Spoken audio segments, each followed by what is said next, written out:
Oras na para sa maiinit na balita. 4 na regional director at ilan pang opisyal ng Department of Public Works and Highways sinibak sa pwesto at iniimbestigahan ayon kay Secretary Vince Dizon.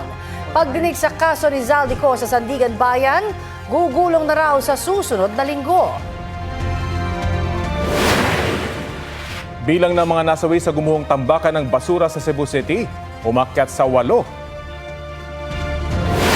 Salpukan ng truck at bus sa South Luzon Expressway, 1 patay.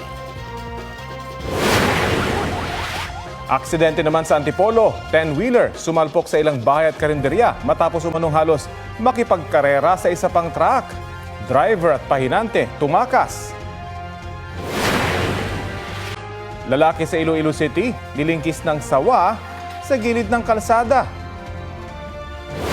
At Sangre Adamus Kelvin Miranda, ano ang birthday wish at goals this 2026?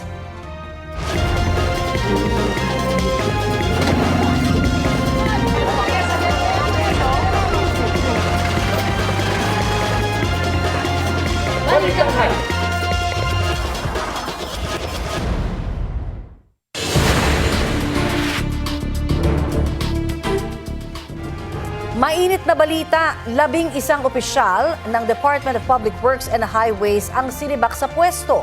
Ayon kay Secretary Vince Dizon, 8 sa kanila ay iniimbestigahan pero hindi niya sinabi ang